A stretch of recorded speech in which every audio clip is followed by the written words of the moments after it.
சத்தம் போட்டு சொல்லடி பெண்மை சக்தியின் வடிவென்று. சத்தம் போட்டு சொல்லடி பெண்மை சக்தியின் வடிவென்று. புத்தி கூர்மை சொல்லுமே இது சாதிக்கும் கரமென்று. பச்சை கிளியும் பருந்தாகும் சூழ்நிலைதானே காரணம்.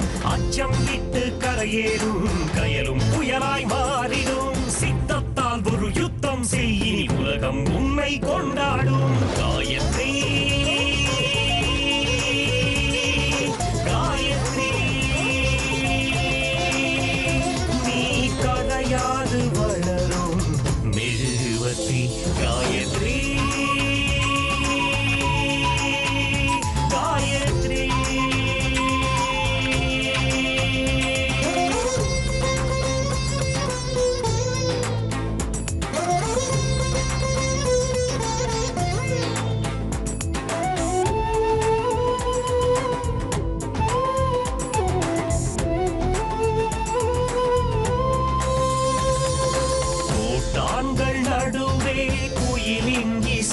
மொழி உயிருக்குள் சீரும் புலியின் கடும் விழி. கொதிக்கும் எண்ணெய் சிரிக்காதடி கொள்கை நதி தீராதடி. சிறு கூழாங்கல்லை கூட வைரங்களாய் செய்ய வைராக்கியம் வேண்டுமே. சத்தம் போட்டு சொல்லடி பெண்மை சக்தியின் வடிவென்று.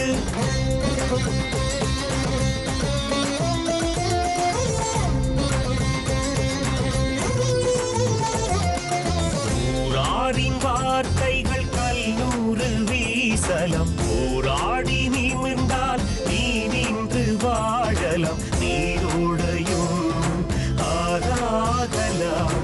மௌனத்தினால் மலை சாய்க்கலாம். வரும் ஆபத்தை பழகி ஆபாட்டமாய் வெற்றி தேரோட்டம் நடத்தி. சத்தம் போட்டு சொல்லடி பெண்மை சக்தியின் வடிவென்று. புத்தி கூர்மை சொல்லுமே இது சாதிக்கும் கரமென்று. பச்சை கிளியும் பந்தாகும் சூழ்நிலைதானே காரணம். அச்சம் விட்டு கரையேறும் கயலும் புயலாய் மாறிடும். சித்தத்தால் ஒரு யுத்தம் செய்யினி உலகம் உன்னை கொண்டாடும். காயத்ரி காயத்ரி நீ கரையாது வளரும் மெழுகுவர்த்தி.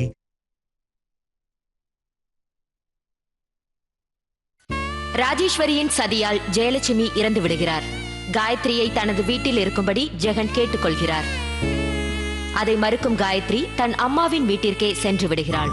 காயத்ரிக்கு ஆறுதல் சொல்ல வெங்கட் தன் தங்கை ஐஸ்வர்யாவிடம் கேட்டுக்கொள்கிறான். ராஜேஸ்வரி ஜெகனிடம், இனிமேல் காயத்ரிக்கு நம்மை விட்டால் வேறு யாரும் இல்லை, அதனால் காயத்ரிக்கு வேண்டியதையெல்லாம் நாம் தான் செய்ய வேண்டும் என்று கூறிவிட்டு ஜெயலட்சுமிக்கு காரியம் செய்ய புறப்படுகிறார். அதை பார்த்து கொண்டிருந்த பூஜா தன் அம்மா ராஜேஸ்வரியை தடுக்கிறாள். ராஜேஸ்வரி தனது சதி திட்டத்தை பூஜாவிடம் சொல்கிறாள். இனி வாங்கம்மா. நான் ஒண்ணு உன்னை பார்க்க வரல, என் பொண்ணை கூட்டிட்டு போலான்னு வந்தேன். நீ ஒண்ணு என்ன வாங்க எல்லாம் கூப்பிட வேண்டாம். ஏண்டி அத்தனை தூரம் சொல்லி நீ இவளை பார்க்க வந்திருக்கேன்னா என்னடி அர்த்தம்? வந்ததுல என்னம்மா தப்பு இருக்கு? நீ வீட்டுக்கு வா, வீட்டுக்கு போய் பேசிக்கலாம் வா. நான் இங்க பேசிட்டு வரேன், நீ கிளம்பு. ஏய், இவ ஜெயிலுக்கு போய் 1.5 வருஷம் தண்டனை அனுபவிச்சுட்டு வந்திருக்கா.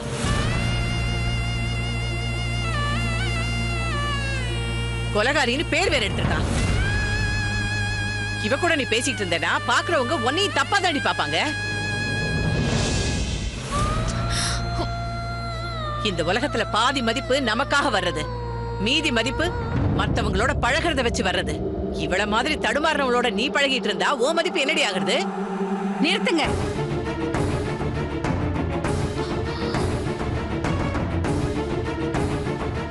ஏங்க, பெத்த அம்மாவை பறி கொடுத்த பொண்ணுகிட்ட இப்படிதான் மனசாட்சி இல்லாம பேசுவீங்களா? நீங்க யாரு?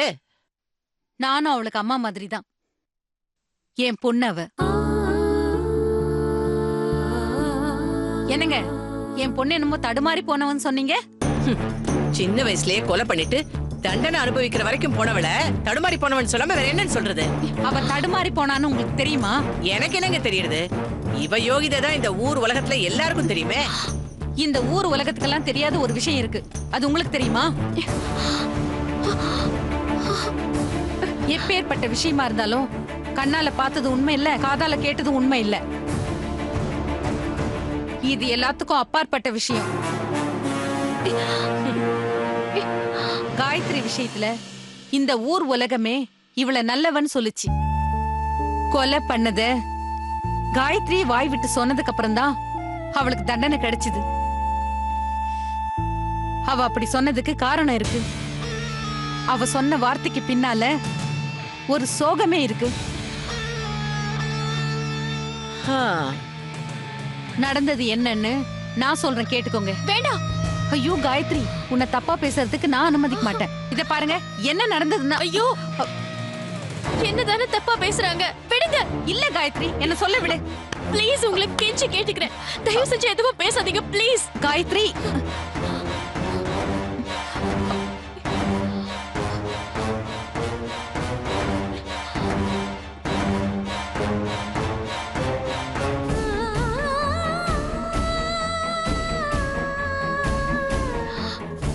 நீங்க என்ன தப்பா நினைச்சிட கூடாதுங்கிறதுக்காக தான் அப்படி பேசிட்டாங்க. அவங்க பேசினதையும் மனசுல வச்சுக்காதீங்க. இவங்க என்னமோ நீ தப்பே பண்ணாத மாதிரி பேசுறாங்க. என் மேல அவங்களுக்கு பாசம் அதிகம், அதனாலதான் அப்படி பேசுறாங்க. ஏன் உங்க பையன் கூட நான் தப்பு பண்ணலன்னு தான் சொல்லிக்கிட்டு இருக்காரு. ஓ, வெங்கட்டோட அம்மாவா இவங்க? ஏங்க, உங்க பையனுக்கு இருக்கிற மனசு கூட உங்களுக்கு இல்லாம போச்சு? இங்க பாருங்க, அனாவசியமா ஏதாவது ஐயோ அம்மா, தயவு செஞ்சு நீங்க பேச்ச வளர்க்காதீங்க. இனிமே உங்க பொண்ணு என்கிட்ட பேச வந்தாலும் நான் பேச மாட்டேன். என்னால அவளுக்கு எந்த வகையிலயும் மதிப்பு கட்டிடாம நான் பாத்துக்கிறேன். என்ன நம்புங்கம்மா. ஐயோ, எங்க அம்மா சொல்றாங்கன்னு நீங்க ஏங்க? இல்ல ஐஸ்வர்யா, உங்க அம்மா சொல்றதுலயே ஒரு நியாயம் இருக்கு.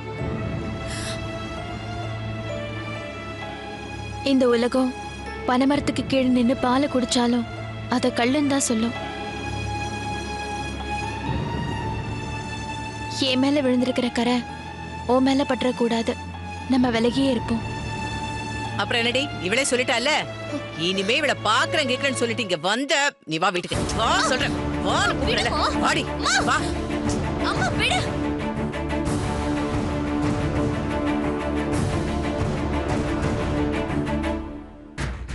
என்னம்மா, வெங்கட்டோட அம்மா ரொம்ப மோசமானவங்களா இருப்பாங்க போல இருக்கு. அவங்க நல்லவங்க தான். அவங்க பொண்ணு மேல இருக்கிற அக்கறை தான் அவங்களை இப்படி பேச வைக்குது. சரி, அதை விடுங்க. நீங்க என்ன உணர்ச்சி வசப்பட்டு உண்மையை சொல்ல போனீங்க? என்னம்மா செய்யறது? உன்னை ஒரு தப்பான வார்த்தை சொல்லும் போது என்னால பாத்துக்கிட்டு சும்மாவே இருக்க முடியல. அதுக்காக பூஜா தான் தப்பு பண்ணான்னு காட்டி கொடுத்துருவீங்களா? அன்னைக்கு அவ கொலை பண்ணி உன்னை கொலைப்பழி ஏத்துக்கோன்னு சொல்லும் போது அவ மட்டும்தான் எனக்கு பொண்ணா இருந்தாமா. ஆனா இன்னைக்கு நீயும் எனக்கு பொண்ணுதானே. உனக்கு ஒரு கஷ்டம்னா அது என்னையும் பாதிக்காதா? தப்பு பூஜாவே பண்ணியிருந்தாலும் என்னையும் அவளையும் நான் வேற வேறையா நினைக்கல. நான் தண்டனை அனுபவிச்சிட்டேன். பழி என் மேல விழுந்தது விழுந்ததுதான். என் மேல விழுந்தது விழுந்ததாவே இருக்கட்டும். தயவு செஞ்சு அது பூஜா மேல விழ வச்சிடாதீங்க. இனி எந்த சூழ்நிலையிலையும் இந்த மாதிரி உண்மையை சொல்ல நினைக்க மாட்டேன்னு எனக்கு சத்தியம் பண்ணி கொடுங்க. பண்ணுங்க. பூஜா வாழ்க்கை நல்லா இருக்கணும்னு தான் கேக்குறேன். சத்தியம் பண்ணுங்க.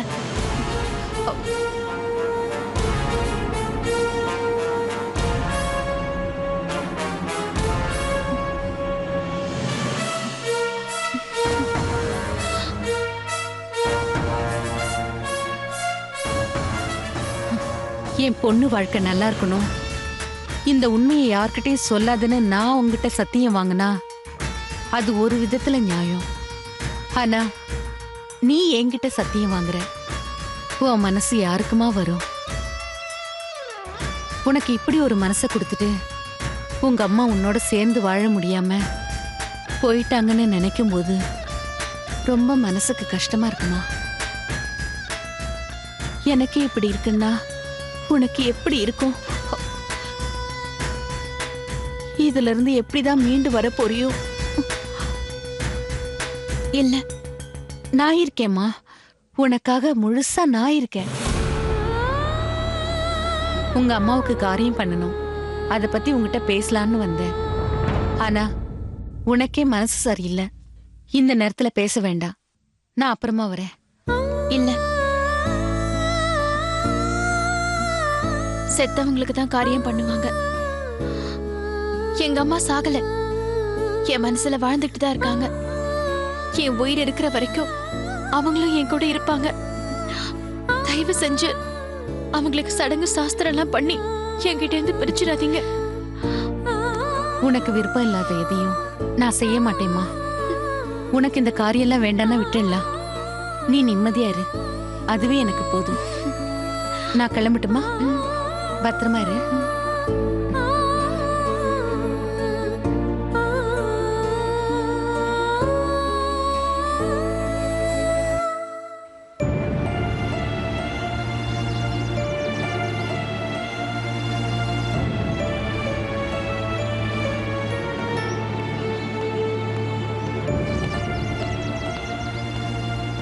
ஏய் குட்டி, ஏய் என்னாச்சு டல்லா இருக்க? அம்மா ஏதாவது சொன்னாங்க? டேய், நீ வந்துட்டியா? வாங்க 2 பேரும் சாப்பிடலாம். எனக்கு சாப்பாடு வேண்டாம். ஏண்டி வேண்டாம்? காயத்ரி மேல விழுந்த பழி அவங்க கூட பழகுனா என் மேலேயே விழுன்னு என்கிட்ட சொன்னப்பவே தாங்கிக்க முடியல. இப்போ அத காயத்ரி கிட்டயே சொல்லி என்ன அவங்களோட பேச விடாம கூட்டிட்டு வந்துட்டியேம்மா.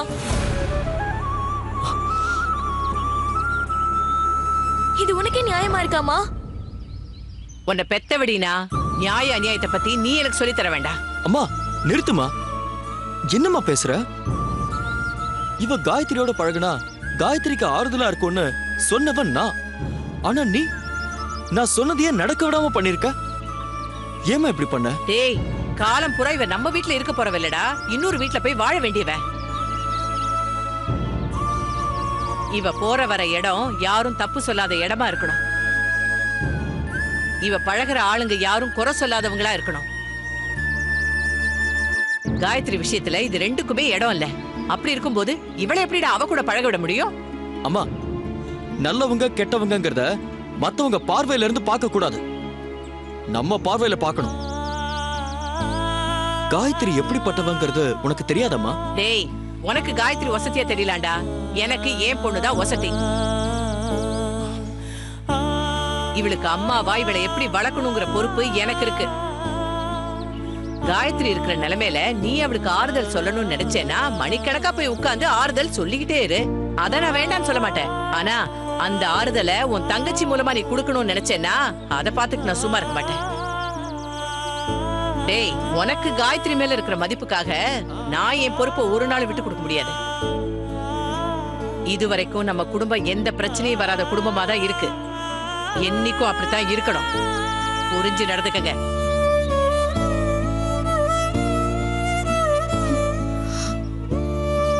அண்ணா, அம்மா சொன்னதுக்காக நீ ஃபீல் பண்ணாதண்ணா. காயத்ரியை பாத்துக்க வேண்டியது என்னோட பொறுப்பு. இல்லம்மா, காயத்ரியை பாத்துக்க வேண்டிய பொறுப்பு என்னதுன்னு தெரியாம நான் உன்கிட்ட கொடுத்துட்டேன். உன் வாழ்க்கைய பத்தின அக்கறை எனக்கும் இருக்கு. இனி காயத்ரிய நானே பாத்துக்கிறேன்.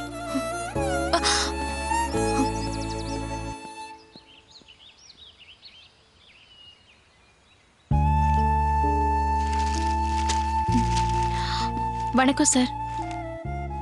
வாமா காயத்ரி, உட்கார். இல்ல சார், பரவாயில்ல. இப்ப நான் உங்க வீட்ல தான் இருக்கேன். எப்பமா வந்த? அம்மா ஞாபகம் அந்த வீட்ல இருக்கிறதா எனக்கு தோணுச்சு. அதான் நேத்தே கிளம்பி வந்துட்டேன். நீ வந்தது சந்தோஷம்தாம்மா. அம்மாவை பறி கொடுத்துட்டு நிக்கிற உனக்கு இந்த வீட்ல நிம்மதி கிடைக்கும்டா. நீ தாராளமா இங்க இருக்கலாம். ரொம்ப நன்றிமா. நீ இருக்கிறதுல பிரச்சனையே இல்லம்மா. ஆனா உன் ஒருத்திக்கு அவ்வளவு பெரிய வீடு தேவையா? உங்க அம்மா கூட முதல்ல வீட்டை காலி பண்றேன்னு சொன்னாங்க. ஆனா அப்புறம் என்ன நடந்துச்சுன்னே தெரியல. என் பொண்ணு வந்ததுக்கு அப்புறம் நானும் அவளும் இங்கதான் இருக்க போறோம்னு சொல்லி பேச்ச மாத்தி பேசிட்டாங்க. சொன்னதுல இருந்து மாசம் மாசம் சரியா வாடகை கொடுத்துட்டு தான் வந்தாங்க. ஆனா கடைசியா 3 மாசம் வாடகை கொடுக்கல. நான் வசதி வாய்ப்போடு இருந்தா வரும்போது வரட்டும்னு நான் இருந்தெல்லாம். என் நிலைமையும் சொல்லிக்கிற மாதிரி இல்ல. அதனால தப்பா எடுத்துக்காம நீ வீட்டை காலி பண்ணிட்டா நான் வேற யாருக்காவது வாடகை கொடுப்பேன். 3 மாச வாடகை வராததுனால தானே இந்த முடிவுக்கு வந்திருக்கீங்க. அந்த வாடகைய கொஞ்ச நாள்ல நானே கொடுத்துறேன். தயவு செஞ்சு என்ன வீட்டை காலி பண்ண சொல்லாதீங்க. என்னங்க யோசிக்கிறீங்க? இல்ல, வாடகையை எப்படி கொடுக்க முடியும்னு. காயத்ரி ஜெயலட்சுமியோட பொண்ணுங்க, குடுக்கறேன்னு சொன்னா குடுப்பா. இவ அங்கேயே தங்கட்டும், வேற யாருக்கும் வாடகைக்கு விட வேண்டாம். சரிம்மா, காயத்ரி நீ அங்கேயே தங்கிக்கமா. ரொம்ப நன்றி சார். அப்ப நான் வரட்டுங்களா? காஃபி சாப்பிட்டு போயேம்மா. இல்ல பரவாயில்லம்மா, நான் வரேன்.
ராஜேஸ்வரி, ஏமா அழுதுகிட்டு இருக்க?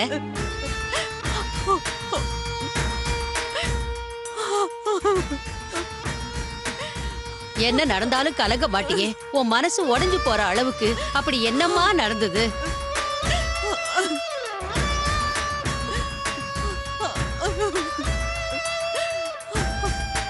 அம்மா, காயத்ரி தண்டனை முடிஞ்சிடுச்சுன்னு நாம எல்லாரும் சந்தோஷப்பட்டுட்டு இருக்கோம். ஆனா அவ தண்டனை முடிஞ்சாலும் அனுபவிச்சிட்டு இருக்கா. அம்மா,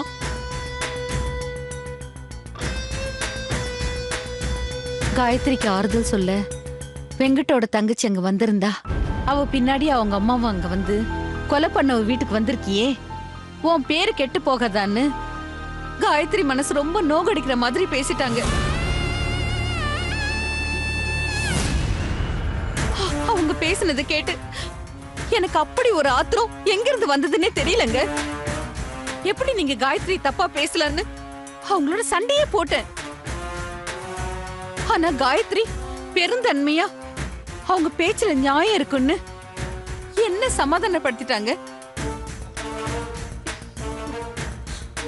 காயத்ரி பத்தி தெரிஞ்சவங்க வாயில இருந்தே இப்படி ஒரு வார்த்தை வந்ததுக்கு அப்புறம் நாளைக்கு அவளை பத்தி தெரியாதவங்க எல்லாம் எப்படி எல்லாம் பேசுவாங்கன்னு நினைச்சா எனக்கு ரொம்ப கஷ்டமா இருக்குங்க.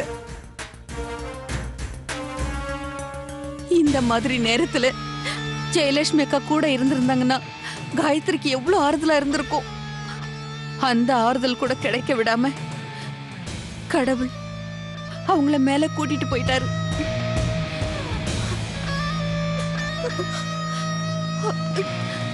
அந்த புண்ணியவதிய மோதின காரு என் மேல மோதிருக்க கூடாதா? அவங்களுக்கு பதிலா நான் போய் சேர்ந்திருக்க கூடாதா?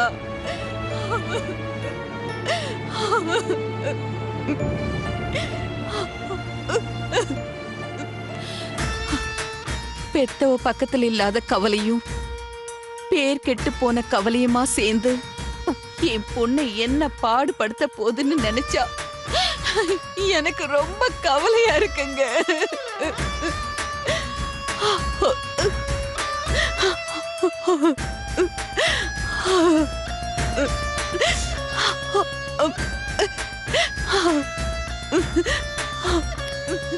ராஜேஸ்வரி,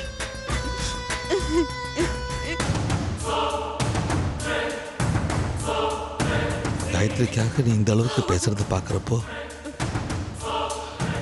எனக்கு ரொம்ப ஆறுதலா இருக்குமா. யாருக்காகவும் அழாத நீ காயத்ரிக்காக இந்த அளவுக்கு அழறத பார்க்குறப்போ உன் மனசுல காயத்ரிக்கு எவ்வளோ பெரிய இடம் கொடுத்து வச்சிருக்கேன்னு எனக்கு புரியுதுமா. காயத்ரிக்கு என்ன கவலை வந்தாலும் அவளை ஏன் பொண்ணுன்னு சொல்லிக்கிறதுக்கு நீ இருக்கும்போது எந்த கவலையும் அவகிட்ட நெருங்காதும்மா. அழாதம்மா. நீங்க சொல்லிட்டீங்க, ஆனா என் மனசு ஆறவே மாட்டேங்குதே.